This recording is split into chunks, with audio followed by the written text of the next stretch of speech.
respectueux membres de l'opposition, mesdames et messieurs. En tant que gouvernement, je vais vous prouver que l'État est l'ennemi des libertés à travers les points de vue de Max Weber, de l'éminent philosophe Zangzi, ainsi que des statistiques d'Amnesty International.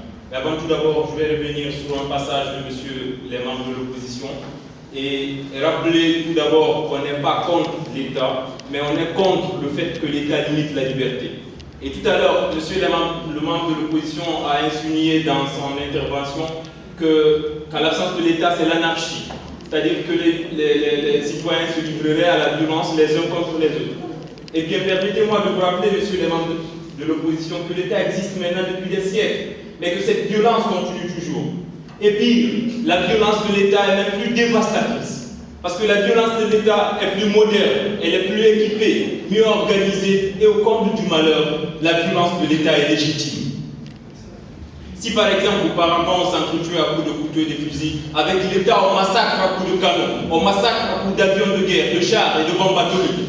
Si auparavant, les victimes entre citoyens se limitaient à des dizaines ou des centaines, avec l'État, les victimes se dénombrent par millions.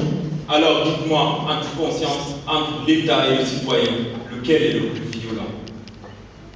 Et Max Weber disait que l'État est la seule institution qui dispose du monopole de la violence physique. Cela veut dire, mesdames et messieurs, que l'État peut bafouer nos libertés individuelles les plus fondamentales, légitimement. Et à l'éminent philosophe Zangzi d'ajouter que si son pouvoir n'est ni limité ni restreint, l'État est le pire ennemi mortel de l'homme. La preuve en est que si les meurtres entre citoyens s'appellent le crime, les assassinats de l'État eux s'appellent dommages collatéraux. Et alors, c'est l'État. D'aucuns pensent que l'État assure la sécurité interne et externe, la défense, la justice, la fabrication de la monnaie, soit. Mais ce que nous dénonçons ici, c'est cet État en tant que machine d'homogénéisation. Ce que nous dénonçons, c'est cet État qui fabrique des destins, des plans de destin implacables du non par quoi, selon lesquels l'avenir de tout le monde devrait se dérouler.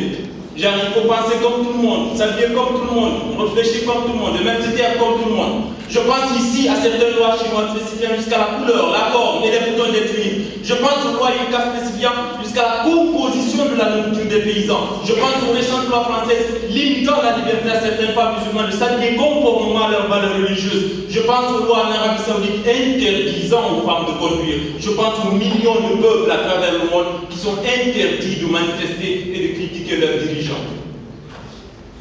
En 2011, mesdames et messieurs, d'après un rapport d'Amnesty International, il y a eu restriction à la liberté d'expression dans 91 pays.